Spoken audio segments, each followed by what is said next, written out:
ये खबीस किस्म के लोग, एक आलिम जो करोड़ों को समझा था, जिनकी बातें सुनकर लाखों लोग नमाजी बने, जिनकी बातों को सुनने के बाद लाखों लोग गुनाहों से तौबा कर। आज एक शख्स फोन करके मुझको, गोंडा जिला उत्तर प्रदेश का, उसने फोन करके कहा, रोती रोती हुई सूरत बना के, हजरत ऐसी ऐसी बातें मैं देख रहा हूँ, सुन रहा हूँ, आपको मैं कहता हूं कि अगर 10 साल पहले मैं आपकी तकरीर सुना होता, तो जो तब्दीली आज मेरे अंदर महसूस हो रही है 10 साल पहले हो गई होती।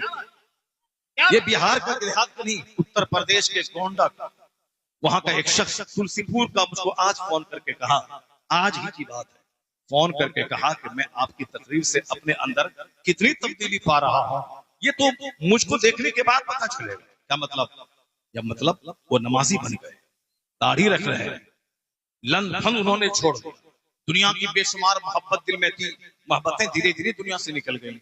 वो कहने लगे, मुझको तो लगता है कि आप पर इस कदर प्रेशर बनाया जा रहा है, उस प्रेशर की वजह से कहीं इस तरह की गुफ्तगू आप छोड़ नहीं दे। आप अपना, उन्होंने कहा कि मैं आपको कहता हूं कि चाहे 1000 कोई कुछ बोले, जो आपका लबो लहजा है जो सीधे दिल पे उतरता है। कहते हैं जी, लो इन्होंने जलसा कराया जिन्हें कलमे भी याद नहीं है, ये जलसा करा रहे हैं कि जिन्हें नमाज भी याद नहीं है, ये जलसे करा रहे हैं जिन्हें वुजू का भी तरीका याद नहीं है। तो मैं एक बात समझता हूँ कि आप अगर ये समझते हैं कि जलसे वही कराएं जो जन्नत का टिकट लेके बैठे हैं, तो ये नजरिया आप रखिए। मेरा नजरिया ये है कि जलसे कराया करें, हो सकता है इस जलसे की वजह से अल्लाह सबको जन्नती बना दे। सुभान अल्लाह, सुभान अल्लाह। ये भी तो हो सकता है। आप ये कहते हैं कि जी वही जलसा कराए जिसे नमाज आती हो, तो ये भी तो हो सकता है इस जलसे में आने के बाद बंदों को नमाज का तरीका आ जाए। आप लिमिटेड क्यों सोचते हैं? आप इतना क्यों नहीं सोचते कि जिन्हें जो अच्छे नहीं है वो जलसा न कराया करें? ये भी तो हो सकता है उनकी महफिल में बैठने के बाद अल्लाह बिगड़े हुए को भी अच्छा बना दे। तो जलसे ये अच्छे लोग करें ये जरूरी नहीं है, बेहतर ये है कि जलसे में आने के बाद लोग अच्छे हो जाया करें। और यही महफिलों का मकसद होता है, यही इतनी रात को जागने का मकसद है, और यही अराकीन कमेटी की कोशिशें हैं। और हज़रत ने बड़ी खूबसूरत गुफ्तगू फरमाई, जब किसी को इस्लाम पसंद नहीं होती है तो वो नाम बदल के लोगों के खिलाफ अपनी तहरीक छेड़ देता है, तरीके बदल बदल के वो मुबल्लिगीन के खिलाफ बात करना शुरू कर देता है। हम जानते हैं मुर्गा वही काटा जाता है जो अजान देना शुरू कर देता है। हाँ, मगर आपको मैं एक बात बता दूं नौजवानों, जितने चाहो चुप रह लो, तुम्हारी मर्जी है, लेकिन याद रखना 2 क्वालिटी होती हैं, एक बोलने वाला और एक चुप रहने वाला। कितनी क्वालिटी हो गई?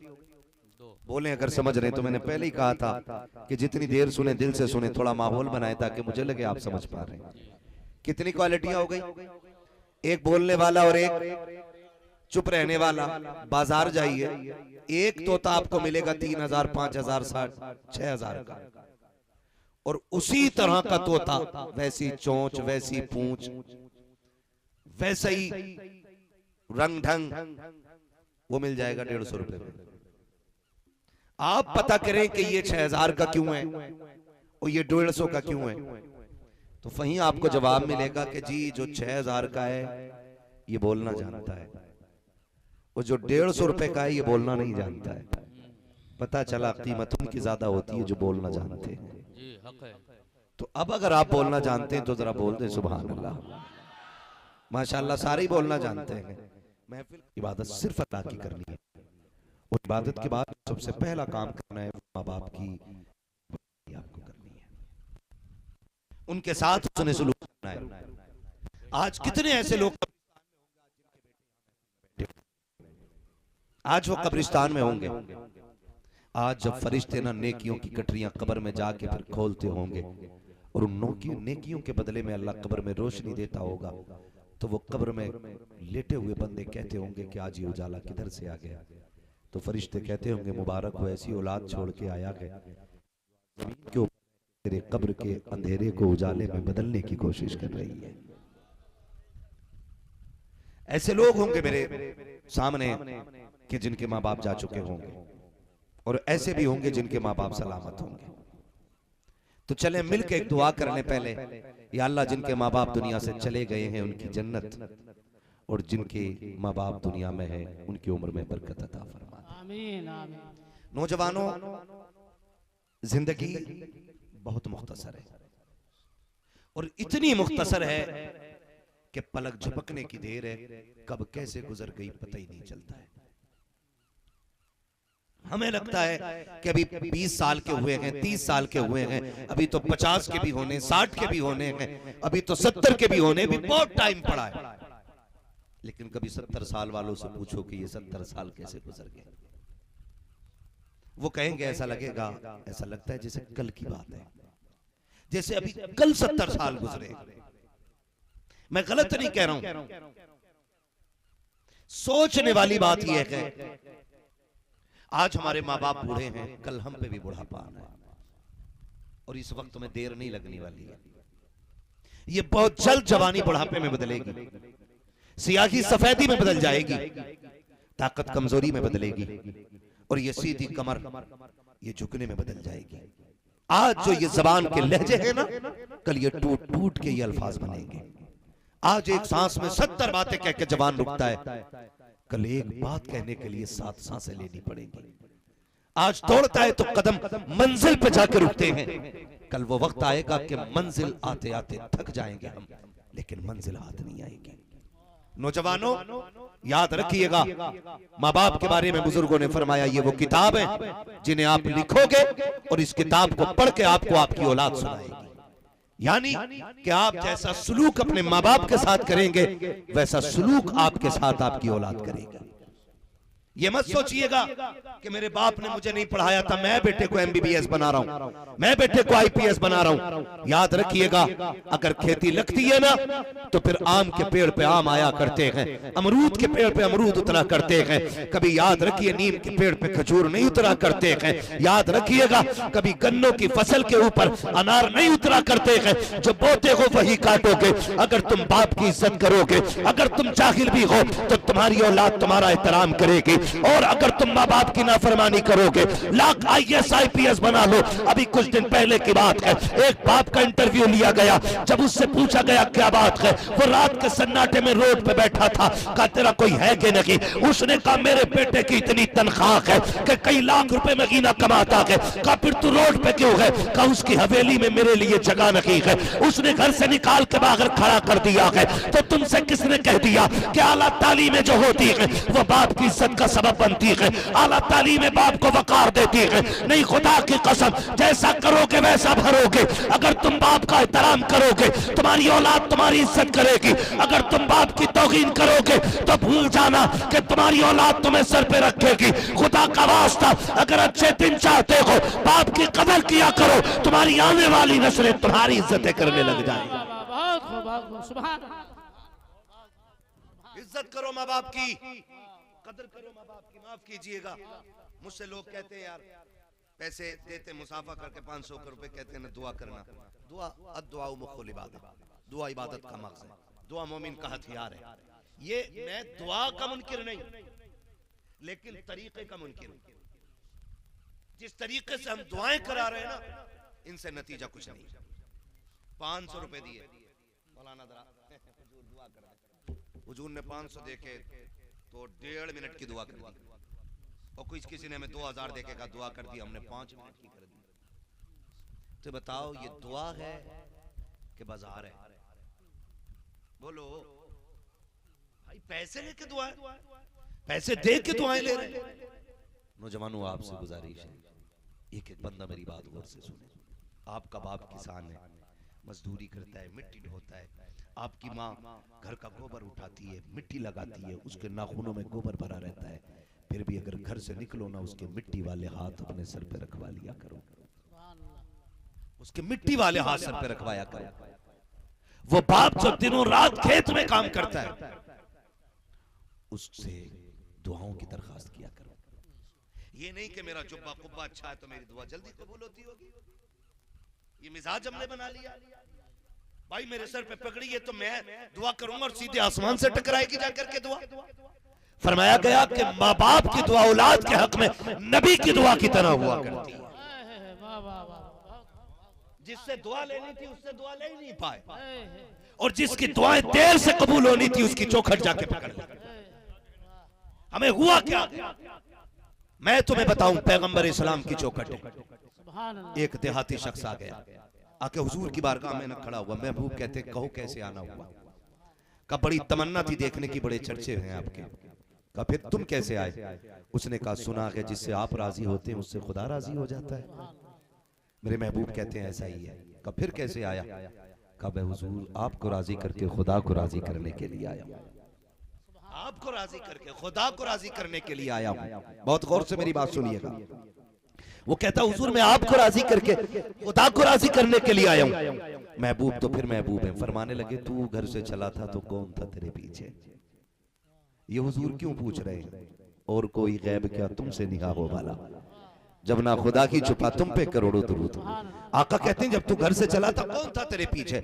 उसने कहा सरकार मैंने माँ को रोते हुए छोड़ा है, मेरा बाप भी रोता हुआ रह गया। कहा क्यों? क्या तूने उनसे इजाजत ली? कहा सरकार मैं इजाजत ले रहा था, वो नहीं चाहते थे मैं आऊं। कहा क्योंकि उनके पास मेरे सिवा कोई और सहारा नहीं है। सरकार में उन्हें रोता हुआ छोड़ आया। मेरे नबी ने गुलाम के कंधे पे हाथ रख के कहा फिर तुझसे किसने कह दिया कि बाप को रोता हुआ छोड़ के आए और मेरी चौखट पे आके तुझे रब की रजा मिलेगी? आका फरमाते तुझे रब की रजा चाहिए? कहा जी। फरमाया वापस चला जा, जिन माँ बाप को रोते हुए छोड़ के आया है जा उनको लबों पे मुस्कुराहट दे दे, मदीने वाला भी राजी हो जाएगा, काबे वाला भी राजी हो। नारे तकबीर, नारे रिसालत, पैगाम आला हजरत कॉन्फ्रेंस। कम कर दें, तवज्जो है सारे लोगों की। हुजूर फरमाते हैं जिन्हें रोता हुआ छोड़ के आया है जा उनके लबों पे मुस्कुराहट दे दे। अब मैं पूछना चाहता हूं आज जो लोग कह दिया करते हैं सरकार बरकत नहीं हो रही है, कहता 8 दिन टांगे दबाते रहो बरकत होने लग जाएगी, 6 दिन चिराग जलाते रहो बरकत होने लग जाएगी, 27 जुमेरातों को आके चक्कर लगाओ बरकत होने लग जाएगी। हाथ जोड़ के कहता हूं मजारों के चिल्ले करने वालों मैं मजारों का मुखालिफ नहीं हूं। मजारात वो जगह होती है जहां पे दुआएं मकबूल हो जाती है, मगर शर्त है मजार में अल्लाह वाला लेटा हुआ होना चाहिए। आज मजारों की भी कसरत का आलम यह है, तिरंगे शाह पतंगे शाह बनंगे शाह सबके मजार बनते चले जा रहे हैं। कसरत से मजार इतने हो गए हैं कि अब आम खास की तमीज नहीं रह गई है। अब पता नहीं चलता कौन अल्लाह वाला लेटा है कौन दुनिया वाला लेटा हुआ है। हमने सभी के मजार बनाने शुरू कर दिए हैं। तुम्हें खुदा का वास्ता दे के कहता हूं अगर हर शख्स के मजार की इजाजत होती तो सबसे पहले हुक्म होता कि हर बेटा बाप का मजार बनाए, हर बेटा माँ का मजार बनाए, लेकिन नहीं, हर किसी के मजार नहीं बनाए जाते हैं। मजार सिर्फ अल्लाह वालों के बनते हैं। खुदारा बंद करो ये मजारों के तमाशे, बंद करो ये मजारों के खेल। अब इतने मजार रखो जितने हैं या उनके मजार बनाओ जो मजार के लायक है, ताकि पता चले कि जो इस गुंबद में लेटा है कोई गुंडा नहीं बल्कि अल्लाह वाला लेटा हुआ। वाह वाह वाह वाह वाह, क्या कहने, बहुत बहुत उम्दा फिक्र, माशाअल्लाह, बहुत उम्दा। कैंप बना के रखिए, ये भी एक कैंप चल रहा है, ये भी एक माफिया है। हाँ वो एटा साइड में एक जगह एक रात में उन्होंने कई मजार निकाल दिए नाम नहीं लूंगा, लोग चढ़ जाते हैं। कई मजार के रात मेरे खाम में ना आए थे, यहाँ 6 वली लेटे और जो भाई हमारी कौम ने टूट के उस पर चादरें चढ़ाई है, टूट के जो चादरें चढ़ाई और जो गोलक में पैसा डाला, सामने जिसका खेत था कहने लगा मुझे पूरे 72 निकालने हैं अपने खेत में। वो 72 मजार निकालने के चक्कर में वो भाई ये भी एक किस्म का माफिया हो गया। हमारी कौम इसके अंदर आकर के बर्बाद हो गई है। मैं पूछना चाहता हूं सीधी बात बताकर, हुजूर ये कहते हैं कि माँ बाप को राजी कर ले, मैं भी राजी हो जाऊंगा, खुदा भी राजी हो जाएगा। तो फिर पैर दबाने वाले बाबा से पूछो बता तेरी खिदमत जरूरी है या माँ बाप की खिदमत जरूरी है?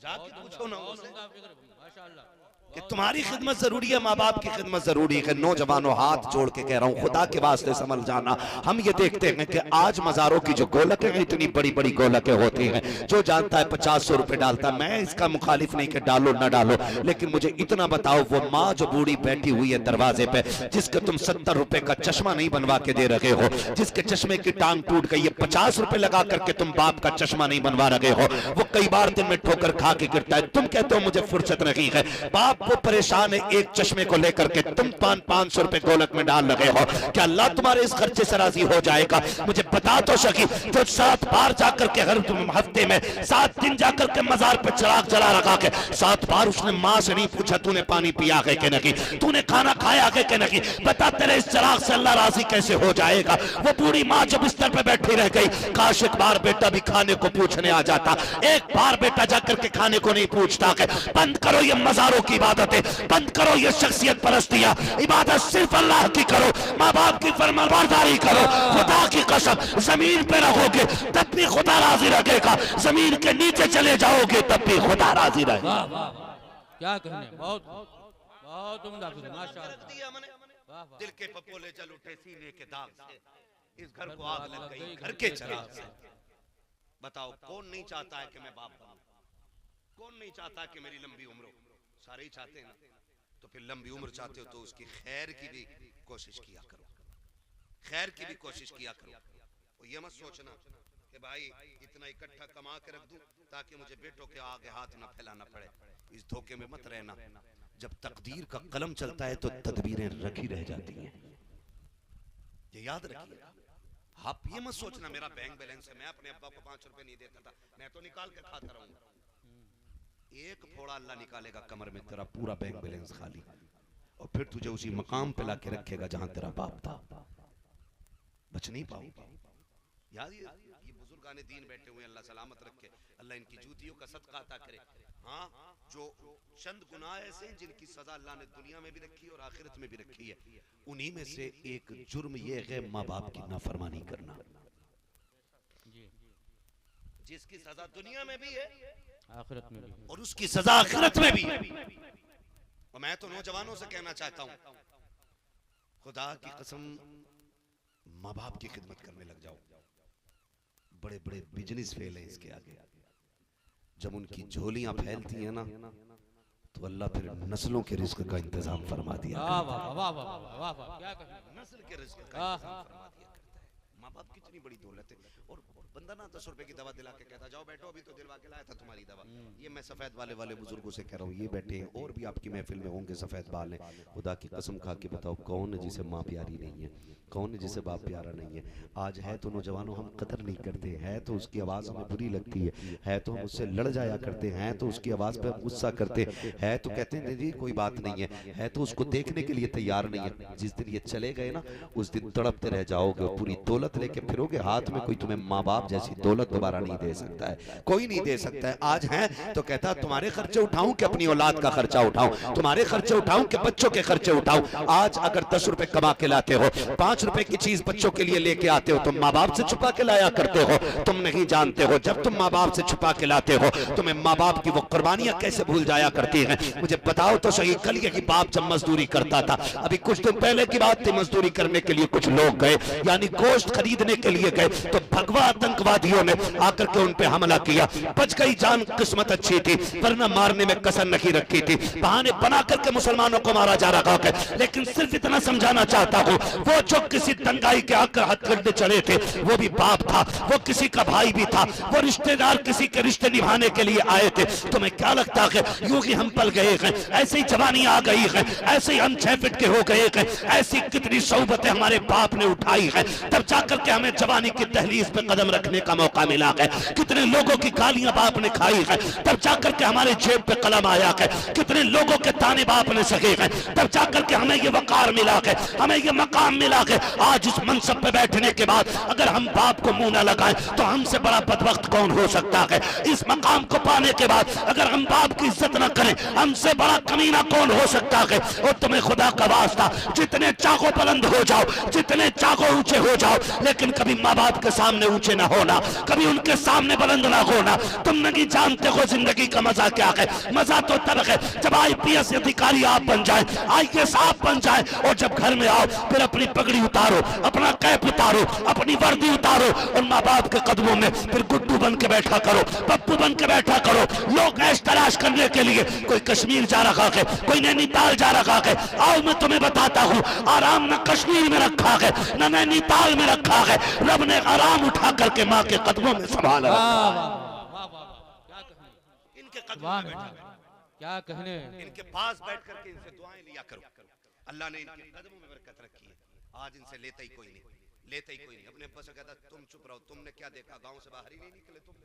मैं पूरा मुंबई घूम के आया हूँ, तुम्हें हाजी अली पे छोड़ दूंगा तो तुम घर नहीं आ पाओगे। ये दिखा रहा पावर अब्बा को बेटा। हाँ, तुम्हें नाकासा की छोड़ दिया, तुम फला फला नहीं पहुंच पाओगे। तुम क्या जानते हो, तुम चुप रहो, तुम घर में रहो, मैं बड़ा हूं।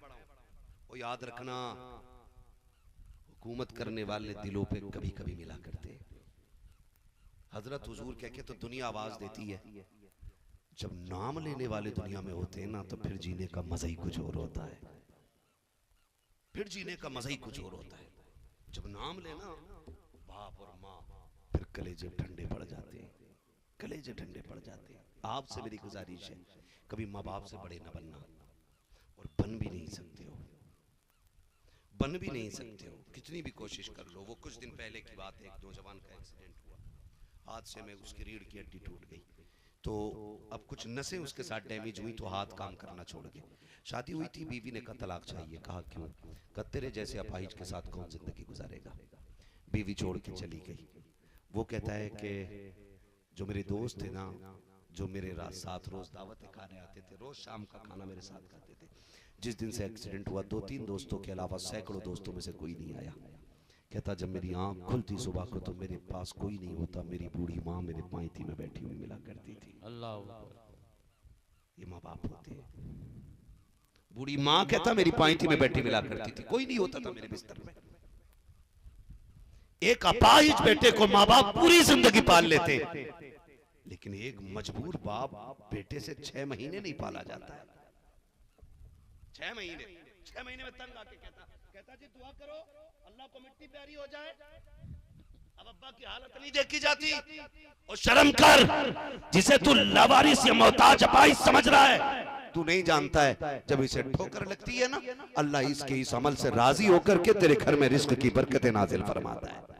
तुम्हें क्या लगता है तुम मुंबई जा रहे हो, तुम यहाँ नाच पढ़ रहे हो, तकरीर कर रहे हो और पैसे आ रहे, ये तुम्हारा कमाल है, इसमें तुम्हारी शान है? नहीं, ये जो इज्जतें मिल रही है ना, ये माँ बाप की ठोकरों के सदके में मिल रही है। माँ बाप की ठोकरों के सदके में। आप कभी ये फैसला ना कीजिएगा कि नहीं नहीं हम बताएंगे तुम्हें क्या करना है। मैं तो आज भी कहता हूँ कभी उनके पास बैठ के पूछो अब्बा क्या करना है, उसका दिल बड़ा करो। हम बड़े जालिम हो गए, बड़े जालिम हो गए, पीर के पैर दबाने बैठ जाते हैं। वो अब्बा जो रोज थक के आया 2 मिनट उसके सरों में हाथ नहीं डाला, तुमने सर में हाथ नहीं डाला, कभी उसके हाथ नहीं दबाए, वो दुनिया चूमने आती। माफ कीजिएगा भी मेरी रवैये से शायद किसी को बुरा लगाओ, मुझे अच्छा नहीं लगता है कि हाथ पैर ऐसे चूमो चाटो, उड़ के लग जाओ, मौलवी को नोच के ले जाओ। क्या नतीजा भाई, हमें चूमे चाटने में लगे हो, हम तुम्हें हजरे असवद नजर आ रहे? क्या रवैया है? बात करने आए हुजूर के दीन की, कोई ताजमहल नहीं है। बस हमारी बातें सुन लो, ये सबसे बड़ी बात। जो हमें चूमने चाटने भागते हो ना, उसके बदले में बाप का तलवा चूमना, माँ के हाथ चूमना, खुदा की कसम जितनी बार चूमोगे अल्लाह उतनी बार हज मकबूल का सवाब अता फरमाएगा। वाह वाह, क्या कहें, बहुत उम्दा। तो भाई ना हमें तो कतई मत चूमा करो, बिल्कुल नहीं करना है। मुसाफा करो, हुजूर की सुन्नत है। ये चूमा चाटी हमारी समझ में नहीं आती। मुसाफा करो, चूमना तो उनके कदमों को चूमो।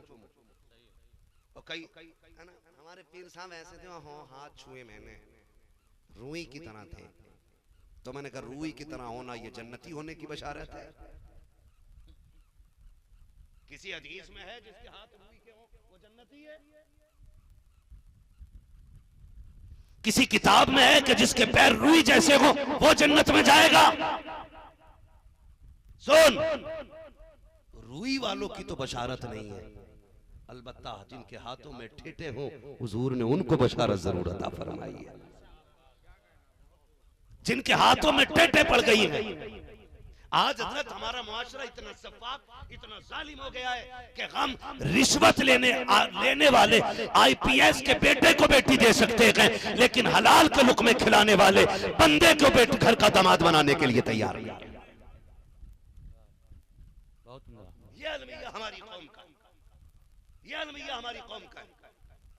हमारे लिए हराम की दौलत से बनी हुई बिल्डिंग अच्छी है, हलाल के लुकमे खाने वाली कौम अच्छी नहीं हमारी। जबकि ये जिंदगी बड़ी मुख्तसर है, 60 साल, 65 साल, 70 साल, 100 साल और बढ़ा लो, चलो 150 साल। है कोई नजर में इतनी उम्र का? बोलो भैया, है कोई तुम्हारे गांव में? है कोई 150 साल का? नहीं है ना हमारे इलाके में, नहीं है। इससे ऊपर सुई जिंदगी की जागी नहीं रही है। बाकी अल्लाह कादिर मुतलक है, जितनी चाहे आगे बढ़ा दे। लेकिन जो हम देख रहे हैं, इससे ऊपर सुई जाने को तैयार है। बोलो, इससे आगे तो सुई जाने को तैयार नहीं है। मुझे बताओ, जिन बच्चों के पुराने कपड़े, उनकी जिंदगी नहीं कट रही है? और जिनके पास कोट वोट ठाट वाट है, उनकी भी कट रही है। फर्क कितना दोनों में? गरीब रब को राजी करके काट रहा है और ये हराम कमाने वाले रब को नाराज करके काट रहा है। सिर्फ इतना फर्क। मैं नौजवानों से कहना चाहूंगा, खुदारा, आपका बाप मजदूर है ना, ईंटें उठाता है ना, उसने भट्टे पे ईंटें ढोई है, ये रक्षा चलाता है ना। आपका बेटा जिंदगी भर मुंबई में ठेला लगाता रह गया, तो उसको हकीर ना समझना। जब वो ईंटें उठाने वाला बैठा हो ना, उसके कंधों पे आना और प्यार से दबाना शुरू करना। वो कहे, क्या बात है, क्या अब्बा पूरी जिंदगी इन कंधों पे हमारा बोझ उठाता रह गया, आज मैं तेरे कंधे दबाने आ गया हूं। खुदा की कसम, उसके कंधे दबा। जैसी वो मुस्कुराएगा, खुदा की रहमतें मुस्कुराना शुरू कर देंगी।